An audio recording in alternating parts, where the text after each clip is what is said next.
The clinking of crystal glasses and soft murmur of laughter filled the air at Chanterelle, the city's most luxurious restaurant. Amidst the glow of chandeliers and the scent of truffle butter, a man in his early 30s sat alone at a corner table. Elliot Hayes, a self-made millionaire dressed in a sharp navy suit, looked every bit the image of success.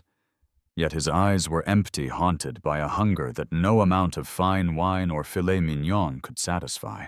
Outside the wrought iron gates, Maya, a 7-year-old girl with tangled braids and bare feet, watched silently.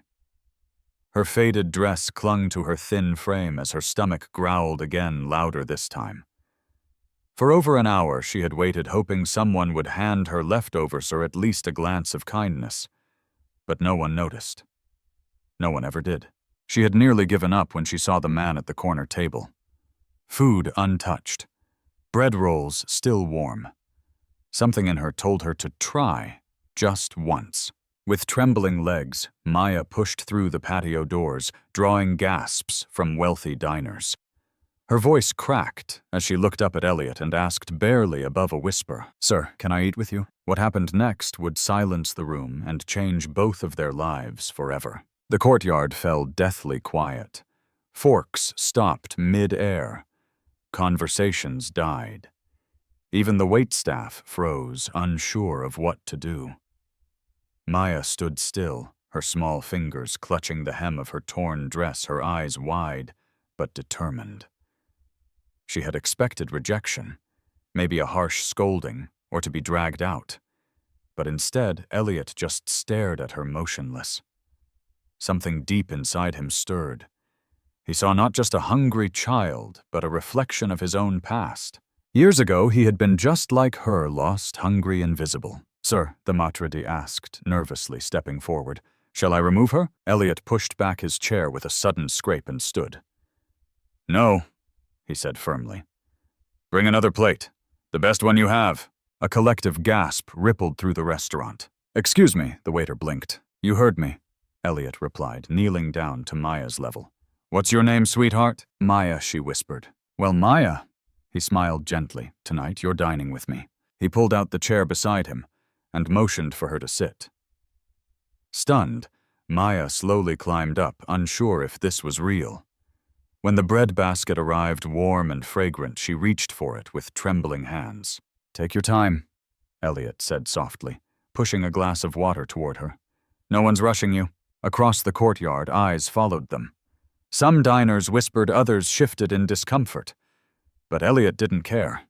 For the first time in years, something in his chest cracked open, a feeling long buried beneath success and isolation. Maya took a small bite. Tears welled in her eyes. "Thank you, sir," she said through a shaky breath. "I thought no one cared." Elliot smiled, his voice thick. "I do. And tonight you're not alone." As Maya took another bite of the soft, buttery bread, her small body slowly relaxed. For the first time, in what felt like forever, she wasn't cold, she wasn't running, and most importantly, she wasn't invisible. Elliot watched her carefully, his heart swelling with emotion he hadn't felt in years. Memories of his own childhood came rushing back. Cold nights, sleeping under stairwells, praying for someone to see him, to help him. No one ever had. The waiter returned, this time silently carrying a steaming plate piled with roasted chicken, mashed potatoes, and vegetables drizzled with golden butter. He placed it gently in front of Maya, and for a moment locked eyes with her. Not with pity, but respect. Maya stared at the plate, her hands trembling. "Is this all for me?" she asked. Elliot nodded. "Every bite." She looked around the restaurant, then whispered, "Arent they made." He glanced around. Some guests looked away, embarrassed. Others watched in silence, guilt flickering in their expressions. A few wiped tears from their eyes. Maybe Elliot replied, but sometimes people need to be uncomfortable before they remember what compassion looks like. Maya began eating slowly, savoring each bite. "My mama used to make bread like this," she said, voice barely audible. "Before she went to heaven." Elliot's heart clenched. "What about your dad?" he asked gently. She looked down. "He left after Mama died. Said I was too much trouble." Elliot reached across the table and held her tiny hand. "You're not trouble, Maya. You're a child, and you deserve to be loved." The room had grown quiet again, but this time it wasn't out of shock. It was reverence. In that golden-lit courtyard, surrounded by linen napkins and polished silver, a man rediscovered his heart, and a child found something she thought she'd lost forever: safety, dignity, and a place to belong. As the night deepened, the atmosphere in Chantrelle shifted. The sharp clinks of fine silver had quieted, and in their place, a kind of stillness lingered, unfilled with reflection. Maya, now more relaxed, ate slowly under Elliot's gentle watch. With every bite, her cheeks regained a hint of color, her eyes a spark of life. The child who had walked in trembling was starting to look like someone who believed she mattered. A few tables over, a couple quietly asked the waiter to box up their untouched meals for donation. An older woman discreetly wiped her eyes, whispering something to her husband. Even the maitre d', who had initially been appalled, now stood silently near the bar, watching Elliot and Maya with something like respect. Elliot leaned in, voice low and sincere. "You're not going back out there, Maya. Not tonight. You'll come with me." Maya blinked, unsure she heard him right. "Really?" she asked, her voice shaking. "I have a warm house, a safe bed, clothes, food." And tomorrow, he smiled softly, "we're having pancakes." Her lips quivered, then curved into the smallest smile. "With syrup," he chuckled. "Of course, extra syrup." Without warning, Maya stood and wrapped her small arms around him. "It'll be good, I promise." Elliot knelt and hugged her back, holding her, like someone who finally understood what it meant to be needed. "You already are good, Maya. You don't need to prove anything." And just like that, the man who had arrived with everything money could buy found something priceless, a reason to care. Around them, the world kept turning. But in that quiet courtyard, a millionaire and a homeless child rewrote each other's future, one act of kindness at a time. Elliot stood up, still holding Maya close, and gently lifted her into his arms.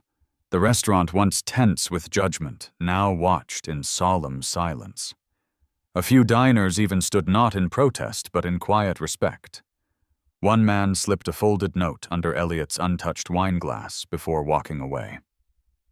Another guest discreetly left a $100 bill on the table for her future, whispered to the waiter. As Elliot stepped outside into the cool evening, Maya curled into his chest, a warm blanket wrapped around her shoulders. She clutched a half-eaten bread roll in one hand, as if afraid it might vanish. The valet opened the sleek black car without a word, only nodding at the little girl with something between awe and apology. Inside the car, as the city lights blurred past the windows, Maya looked up with wide, sleepy eyes. "Are you really rich?" she asked softly. Elliot gave a half-smile, one that carried years of pain and realization. "I used to think so," he said quietly. "But tonight, I think I just found something richer than all my money combined." Maya smiled, a real smile this time, the kind that makes your heart ache. "You're the nicest person I've ever met." Tears threatened Elliot's eyes. "And you," he replied, brushing a smudge of dirt from her cheek, "are the bravest little girl I've ever known." As the car rolled toward Elliot's home, a quiet peace settled over both of them. For Maya, the hunger and loneliness were finally behind her. For Elliot, the emptiness of his success was beginning to fill with purpose. Neither of them said much more that night, but they didn't need to. Sometimes love doesn't need many words, it just needs to show up when no one else will. The following morning, sunlight poured gently through the wide windows of Elliot's townhouse, casting warm golden rays across the cozy living room.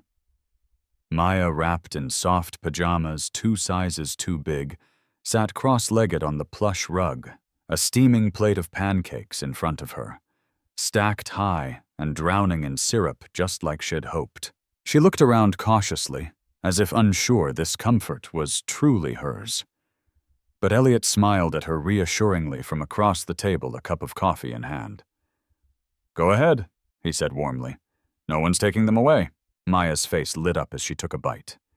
They taste even better than I imagined, she whispered through a grin. Elliot watched her with a kind of awe. This wasn't just breakfast, it was the beginning of something neither of them had expected. He had brought her into his home, intending only to offer safety for one night. But something about Mayathe resilience in her eyes, the way she still believed in kindness, despite everything, had cracked open something inside him. And now the idea of her going back to the streets was unthinkable. Later that day, Elliot made some calls. A new wardrobe was arranged, a pediatrician appointment scheduled, legal papers quietly set in motion. He didn't just want to help Maya, he wanted to be her family. And Maya, she didn't fully understand it yet. But for the first time in her young life, she felt like someone had chosen her, not out of pity, but out of love, As she reached for another pancake, she glanced up and said, "Do you think Mama would be happy?" Elliot's voice caught in his throat. He reached across the table, gently squeezing her hand. "I think she'd be proud. Of both of us."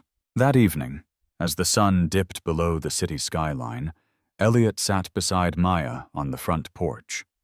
She had just come back from her first warm bath in months, her curly hair freshly brushed and tied with a pink ribbon she picked out herself.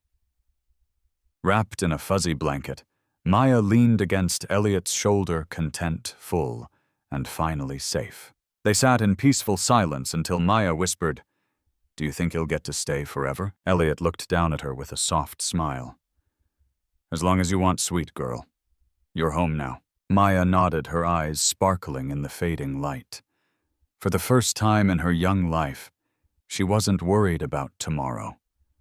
And for Elliot, the man who once had everything but felt nothing, it was clear now true wealth wasn't in his bank account or his penthouse views. It was in moments like this, in the courage of a little girl who dared to ask for help, and the second chance it gave them both. Sometimes the smallest act of bravery, like asking for a meal, can open the door to the greatest change. And sometimes the people who have the least to give are the ones who teach us the most about love, dignity, and what it truly means to be human. If this story touched your heart, let us know in the comments where you're watching from. Share your thoughts and tell us, what would you have done if Maya asked you that question? Don't forget to like, subscribe, and hit the bell so you never miss another story that could change the way you see the world. Stay kind, stay brave, stay human,